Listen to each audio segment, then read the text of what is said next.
Hello, good morning student. Next topic है आपका financial accounting, cost accounting and management accounting. आप तीनों इस चीज़ को बहुत अच्छी तरह से जानते हैं। फाइनेंशियल अकाउंटिंग, मैनेजमेंट अकाउंटिंग आपने पढ़ा हुआ है, कॉस्ट अकाउंटिंग इस बार आप पढ़ रहे हैं। और जहाँ तक मीनिंग की बात है, मीनिंग मैं आपको काफ़ी बार बता चुकी हूँ, वीडियोज़ में क्लियर भी कर चुकी हूँ। जहाँ पर आपकी प्रोडक्शन और मैन्युफैक्चरिंग से रिलेटेड की बात आती है, किसी भी चीज़ के बनाने में कितना खर्चा किया गया, उस कॉस्ट को असरटेन करने की जो प्रोसेस होती है that is cold cost accounting, जिसमें हम सारी चीज़ों को शामिल करते हैं। रिकॉर्ड करना, क्लासीफाई, एलोकेशंस वगैरह, ये सारी चीज़ें आपकी आती हैं।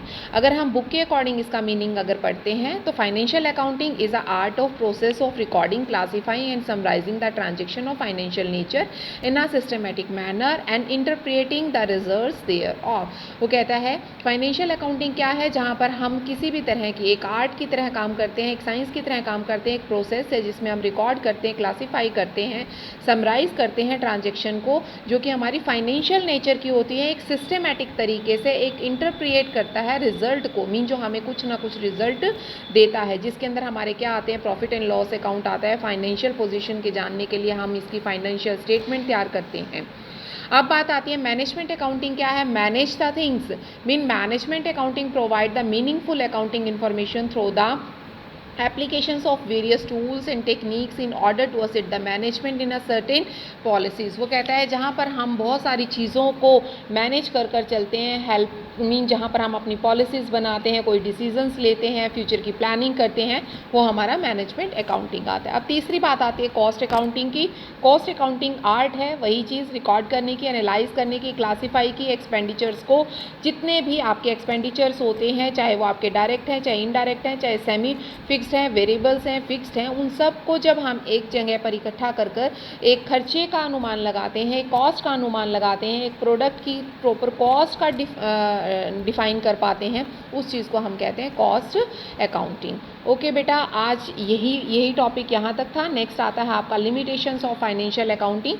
ये काफ़ी लेंथी टॉपिक है। आई विल ट्राई कि हाफ करके हम इसको कवर करें, या बहुत ही फास्टली हम इस वीडियो में कवर करेंगे, ताकि हमारा ज़्यादा टाइम इसमें कंज्यूम ना हो सके। अब बात आती है कि क्योंकि ये चीज़ें आप पढ़ भी चुके हो, नई चीज़ नहीं है। फाइनेंशियल अकाउंटिंग क्या आती है, जिसके अंदर हम रिकॉर्ड करते हैं, क्लासीफाई करते हैं फाइनेंशियल नेचर की चीज़ों को, और जिससे कि हम क्या कर पाते हैं, असरटेन कर पाते हैं, एक सिस्टमेटिक मैनर से इंटरप्रिएट कर पाते हैं रिजल्ट्स को। तो इसमें देखो lack of detail of material. जब अगर हम बात करें मटेरियल की, तो कहता है कि फाइनेंशियल अकाउंटिंग फेल होता है वो इन्फॉर्मेशन देने में जो कि वैल्यूएबल है, क्वालिटी ऑफ द डायरेक्ट और इनडायरेक्ट मटेरियल से रिलेटेड है, चाहे वो डिफरेंट जॉब पर है, डिफरेंट डिपार्टमेंट्स की हैं, कॉस्ट है या नॉर्मल है, एबनॉर्मल है, ये सारी चीज़ें हमें वो नहीं बता पाता। इसीलिए मटेरियल की डिटेल से रिलेटेड प्रॉब्लम्स आपकी रहती ही रहती है फाइनेंशियल अकाउंटिंग में।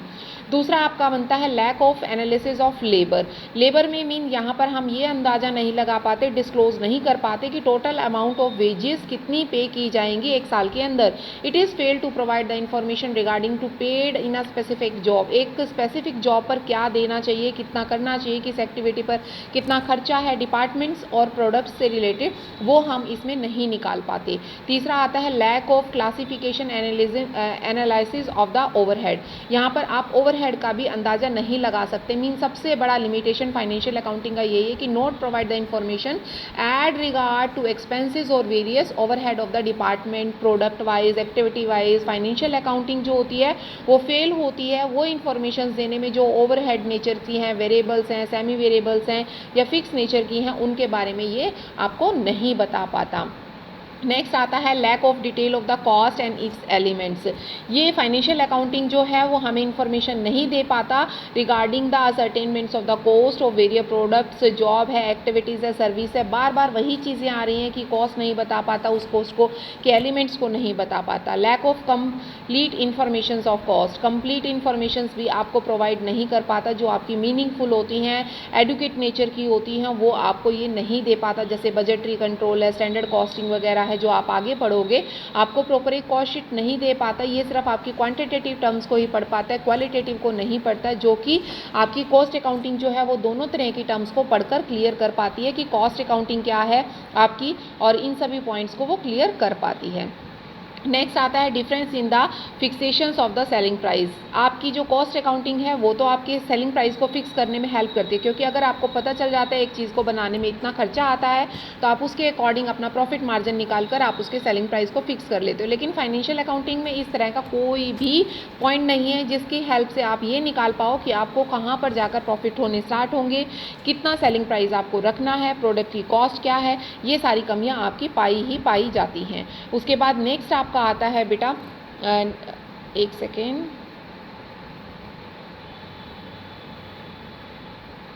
नेक्स्ट आपका 6 पॉइंट आता है difference in the fixation of selling price हो गया। Lack of detail of working of machines, यहाँ पर भी आपकी जो सबसे बड़ी फाइनेंशियल अकाउंटिंग की जो इन्फॉर्मेशन प्रोवाइड करने में फेलियर है वो ये है कि वो ये नहीं बता पाता एक मशीनरी कितने घंटे काम करेगी, एक पर्सन ने कितने घंटे काम किया, उस मशीनरी पर घंटे भर काम करने के लिए कितना कॉस्ट आई। जैसे मान लो एक बस को मान लो जींद से और पानीपत के रूट पर चलाया जाता है तो आप ये नहीं बता पाएगा हमें फाइनेंशियल अकाउंटिंग की जो मशीनरी जो हमारी बस है उसमें कितना पेट्रोल लगा, फ्यूल लगा, टायर कितने खर्च हुए, वो चीज़ें नहीं बता पाता, जो कि जबकि कॉस्ट अकाउंटिंग ये सारी चीज़ें बताता है। आपकी ऑपरेशन अकाउंटिंग, एक ऑपरेटिंग अकाउंटिंग के नाम से एक टॉपिक है आपका ऑपरेटिंग कॉस्टिंग, उसके अंदर आप ये सारी चीज़ें पढ़ेंगे जहाँ पर आपका वर्किंग ऑफ मशीनरी से रिलेटेड ही आता है। नेक्स्ट आता है no details of the productions, जो आपकी प्रोडक्शन से रिलेटेड डिटेल्स होती हैं, मीन आपकी फिक्स कॉस्ट कितनी है, वेरिएबल कॉस्ट कितनी है, अंडर प्रोडक्शन कितना है, ओवर प्रोडक्शन कितना है, वो सारी चीज़ें भी आपको कॉस्ट अकाउंटिंग से मिलती है, फाइनेंशियल अकाउंटिंग से नहीं मिलती है। The next is difference in the analysis of profitability and non profitability of activities, जो आपकी प्रॉफिटेबल एक्टिविटीज़ हैं और जो नॉन प्रॉफिटेबल एक्टिविटीज़ हैं उनको भी डिस्क्लोज नहीं करता। फाइनेंशियल अकाउंटिंग सिर्फ आपको क्या बताता है कि आपकी कंसर्न में कितना प्रॉफिट हुआ, वो पूरी कंसर्न पूरे डिपार्टमेंट को इकट्ठा करके आपका सिर्फ ये रिजल्ट देता है कि आपकी फर्म प्रॉफिट में है या नहीं है या लॉस में है। लेकिन जो कॉस्ट अकाउंटिंग है वो डिपार्टमेंट वाइज लेती है कि डिपार्टमेंट ए में प्रॉफिट है, डिपार्टमेंट बी में लॉस है, डिपार्टमेंट सी में लॉस है, डी में प्रॉफिट है, और ओवरऑल आपको प्रॉफिट हो रहा है, लॉस हो रहा है, ये सारी इन्फॉर्मेशन आपको कॉस्ट अकाउंटिंग से ही मिलती है। नेक्स्ट आता है limitation in analysis analysing the efficiency, जो आपकी सबसे बड़ी कमी है कि एफिशिएंसी ऑफ द डिपार्टमेंट है या पर्सन की एफिशिएंसी को उसको हम जज नहीं कर पाते, उसको हम क्वांटिटेटिव प्रोडक्ट्स में या क्वालिटी ऑफ द प्रोडक्ट्स में या cost of incurred and time saved, इन सब चीज़ों से नहीं अंदाज़ा लगा सकते फाइनेंशियल अकाउंटिंग, क्योंकि ये सारी टर्म्स होती नहीं कि कितना उसने माल बनाया, क्वालिटी कैसी रही माल की, उससे हम उसकी जजमेंट नहीं कर पाते कि एक लेबर ने की एफिशिएंसी कितनी है, लेबर ने अच्छी तरह से काम किया नहीं किया, वो चीज़ें हमें नहीं पता चल पाती। ये था भाई आज आपका टॉपिक। इसके बाद नेक्स्ट टॉपिक आपकी नेक्स्ट वीडियो में। Okay bye.